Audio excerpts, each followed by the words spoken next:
Right now at 6, Thanksgiving traditions reimagined, how Bay Area events are being reworked amid this pandemic.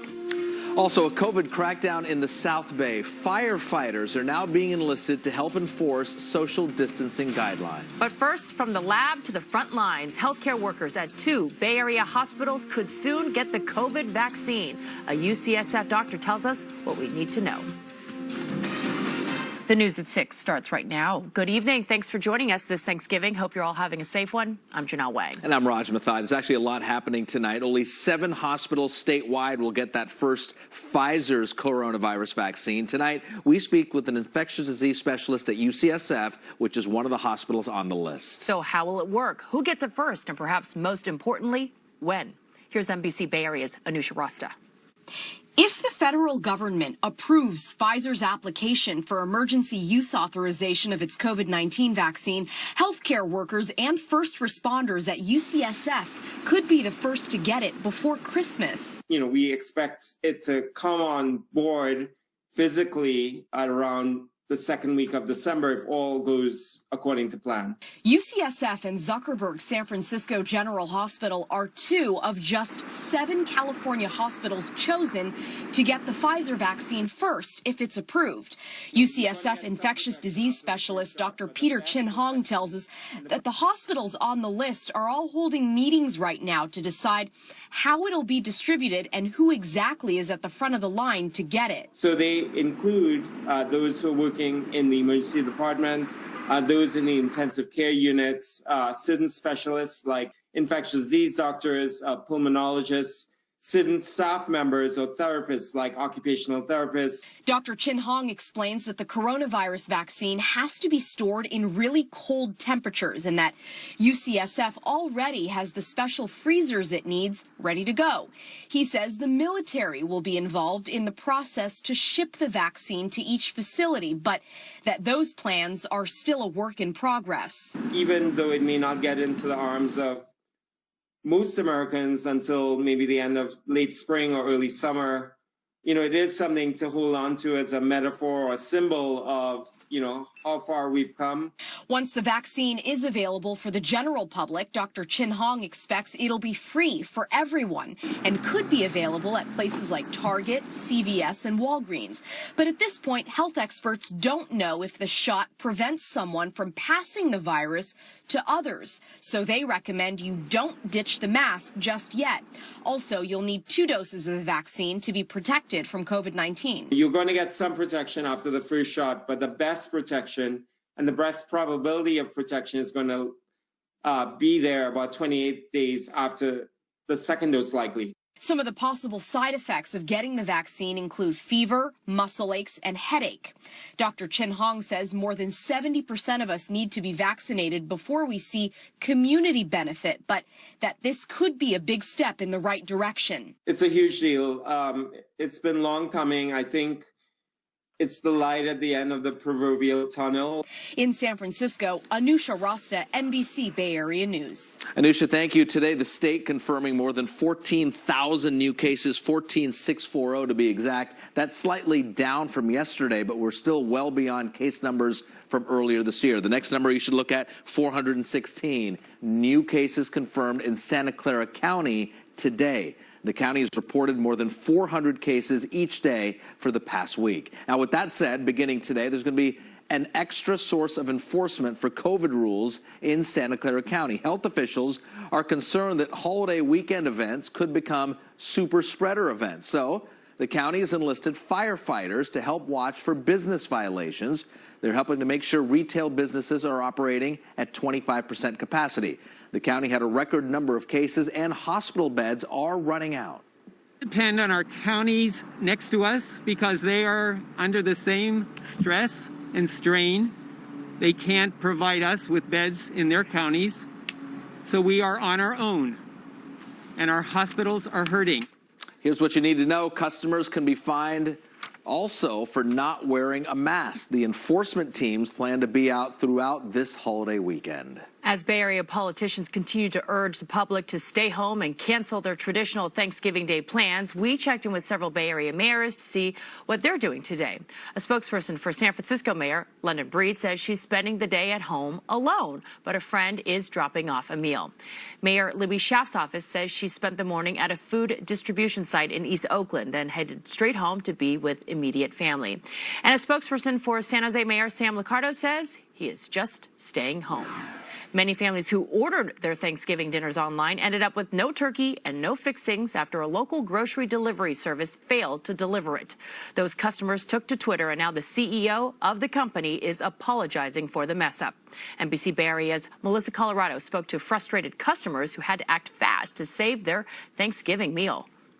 This was the grocery delivery order Nikki King of San Anselmo was expecting on her doorstep yesterday. She paid a little less than $165 to San Francisco-based company Good Eggs to deliver Thanksgiving essentials, including a turkey and blackberry crumble pie.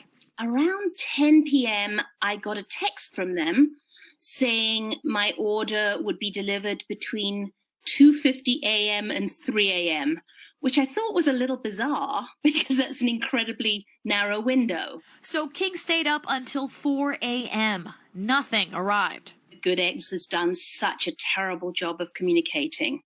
And, you know, especially leaving people hanging. So I still don't know if something's going to arrive. And she's not alone. Well over a dozen frustrated customers took to Twitter, blasting Good Eggs for leaving them with empty refrigerators on Thanksgiving morning.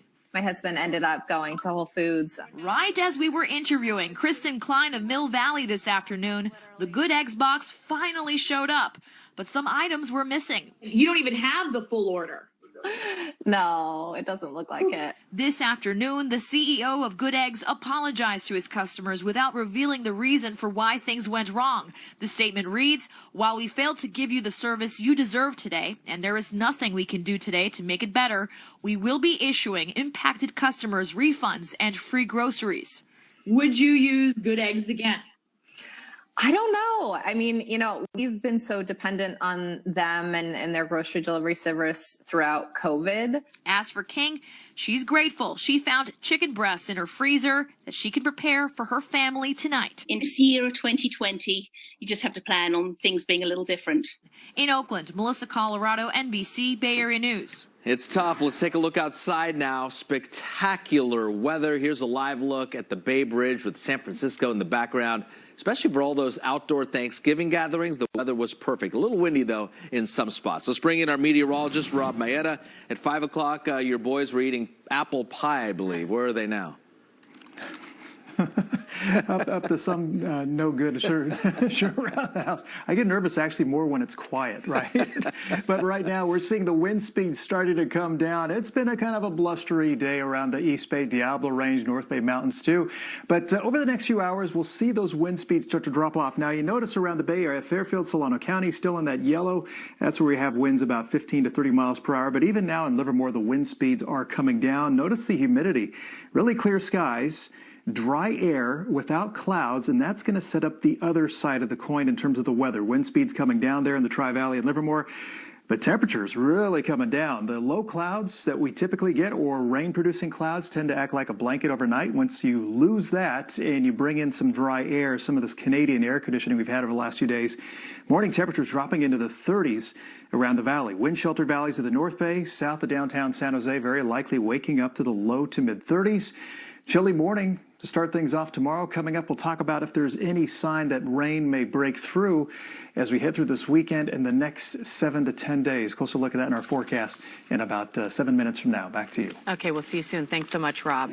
New at 6, a big part of this year's COVID-impacted holiday is not what we see, but what we used to see on Thanksgiving. Some big traditional events have either been reworked or disappeared altogether.